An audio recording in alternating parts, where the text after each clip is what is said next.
whatever. But there was something divine about their conception, or something divine in them. And again, if these sons of God are divine beings, then divine beings, the intersection of divine beings with human beings produces this superior kind of race. What kind of people were the Nephilim? The reading of the text would seem to indicate that they, were great men of old, and we're talking about pre-flood times. And so we don't have any records, extensive records on any of that. But it is said that they're described as heroes and warriors of renown, which gives a positive feeling. But yet we also see that there's a declaration of God that he will not allow these unions to continue. My spirit shall not abide in mortals forever, which implies that he does not approve of these marriages, and which would further imply that he does not approve of these offspring.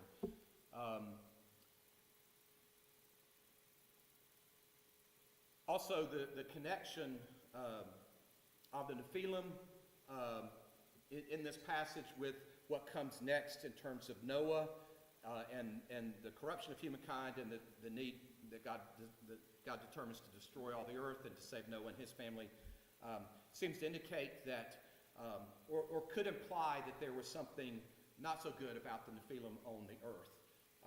Whether it's their actual deeds or whether it's just the presence of them and what they represent, you can tease that out whichever way you want to go. But it seems to be that God does not want this to continue. And so when you go back to the verse 3, then the Lord said, my spirit shall not abide in mortals forever, for they are flesh. Their days shall be 120 years. The Nephilim were on the earth in those days, and also afterwards, when the sons of God went into the daughters of humans who bore children to them. These were the heroes that were of old, warriors of renown. So whether they had a bad effect or a good effect, the implication is that God didn't want that activity to continue. He didn't want that kind of activity to persist, and so there is this limit. There is kind of the cessation of allowing this to take place that is implied in the text there. The third thing to think about is that phrase, their days shall be 120 years. In that verse 3, my spirit shall not abide in mortals forever, for they are flesh, their days shall be 120 years. What's the meaning of that?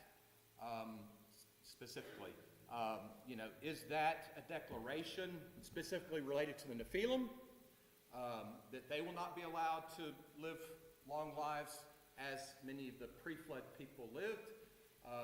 Or is it just a general declaration that nobody will live that long anymore? Now, the problem with that is that some of the people after Noah's time, including Noah, lived pretty long lives. Several of them I've mentioned there, Abraham, Isaac, and Jacob, lived beyond the 120-year lifespan. How do you make sense of that if that's the way you're understanding it? One commentator that I read argues that it was a declaration of God which was slowly implemented over the course of time. If you pay attention in Genesis, as you go along in Genesis and move further away from the time of Noah, the long lives go by the wayside significantly. And so you don't have those kinds of long lifespans that you have in the first part of Genesis, near the end of Genesis, like you had. So that might be a way of dealing with it as well. Again, more questions than necessarily answers on that. But one other commentator has argued that the issue isn't really about the 120 years, but rather that God is trying to nip in the bud the desire of humans to be like God. And this takes a little bit of explaining. These are marriages. This is not sexual assault. that's going on in the text here. Back to the first verse, when people began to multiply on the face of the earth and daughters were born to them, the sons of God saw that they were fair, and they took wives for themselves of all that they chose. These are marriages, which would imply that at least the fathers gave consent for their daughters to be married, and that there was a joint consensus about these unions. And so, does this imply that these humans saw this as a way of doing what Adam and Eve were doing? What did Adam and Eve do? What was their sin, primarily? Boil it down to it, and they wanted to be as God.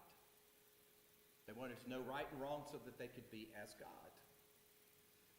And so these commentators will say, this is kind of that same type of thing that,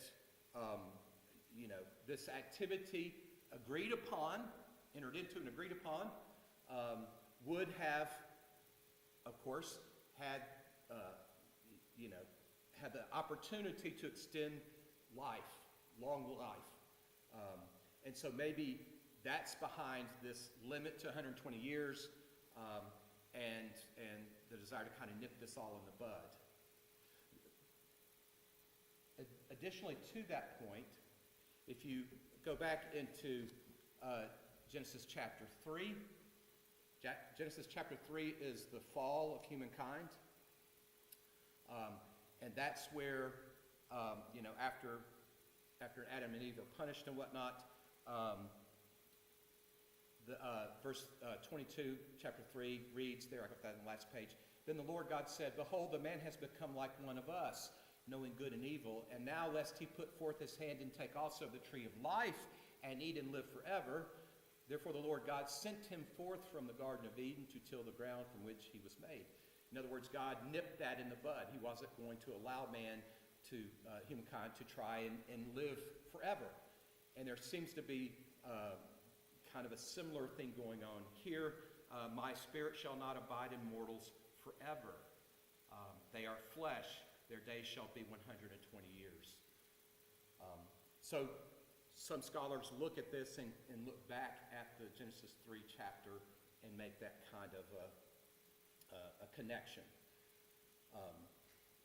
I know I'm throwing a lot of stuff at you, but let me get it all out and then you can come back and chew it up.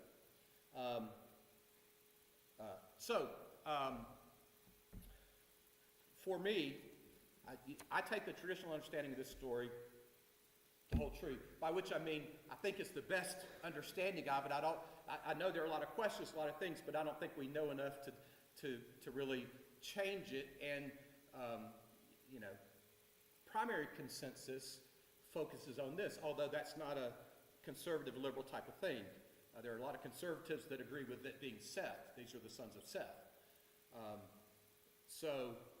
But I think that's the best reading of it. It tells, and I think it tells the story of the rebellion of some beings in the divine pantheon who followed Satan in seeking to exalt themselves above and beyond their creaturely status. These heavenly beings initiated unions with earthly women, which produced these supernatural offspring who did impressive things on earth, presumably both good and bad. But this perverted the natural order of things that God had set in motion. That's a key issue, I think, of the story. It's unnatural for these heavenly beings to enter into those relationships with human beings and to establish themselves on the earth in that way. Further, these unions manifest the spirit of rebellion that did indeed take root in the hearts, minds, and spirits of human beings, including these women and men and their families who consented to these arrangements. This is an act of rebellion. I will give up my creatureliness as a divine being to be what I want to be, to go on earth and to expand my horizons and to do what I want to do. I believe that is part of what's going on here in the story.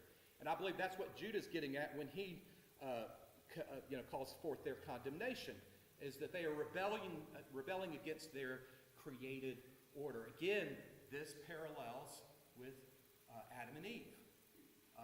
They wanted to be more than just creatures. They wanted to do more than just live under God's rule. They wanted to rule themselves.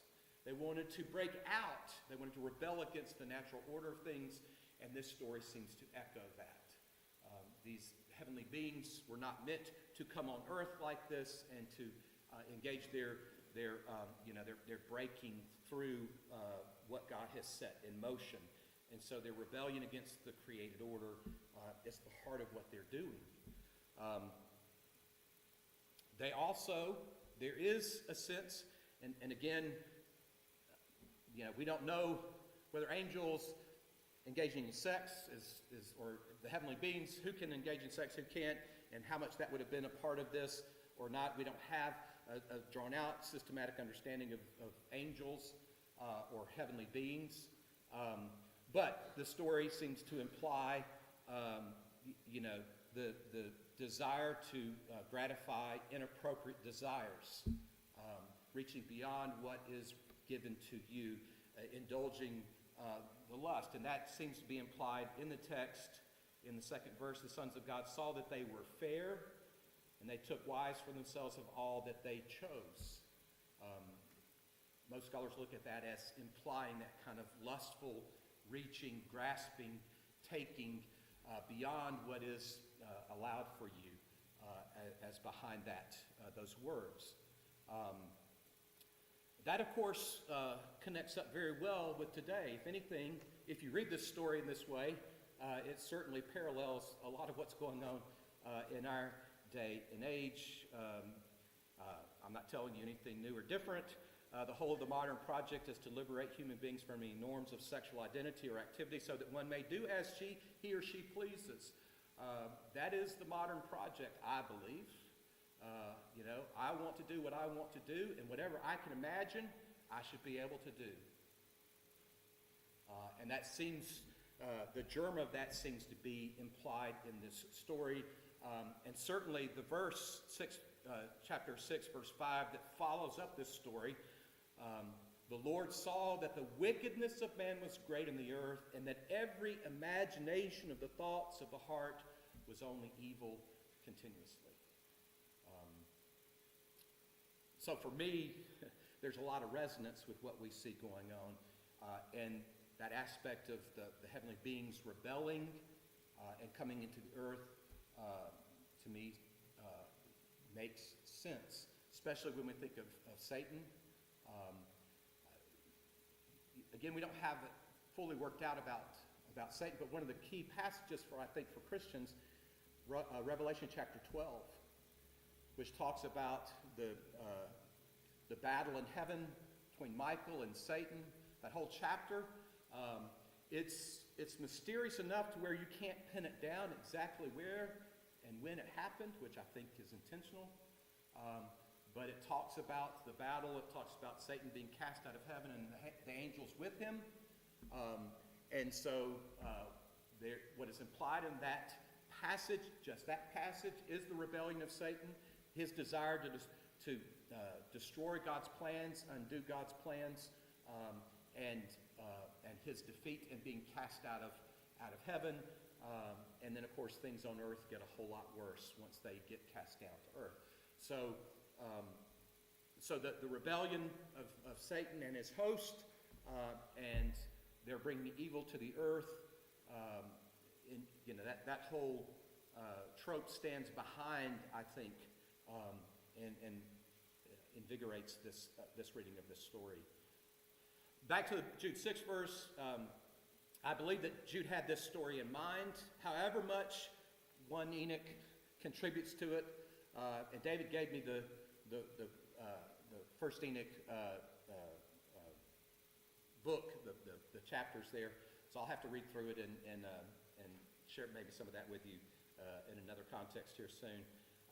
But however much Jude is influenced by that, or not influenced by that, or how much how much he himself embraces of that Enoch story, I think his focus is primarily is on that Genesis story, and I think he sees it that way. And I think his declaration of God's judgment against the rebellion of those divine creatures, I believe that's of divine inspiration. I think that's a legitimate understanding of the biblical witness overall, and certainly would since Satan's being held to be utterly and finally defeated at the judgment, one would imagine that Satan's host in their rebellion would be kept until the final judgment as well.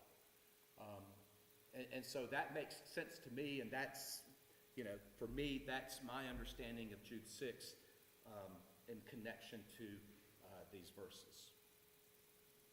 All right. Have at it. What do you want to say? Does that make sense to you generally? I know I've thrown a lot of different things and come at it in a lot of...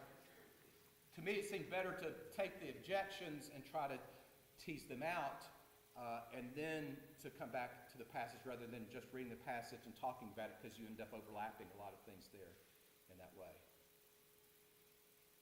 Questions?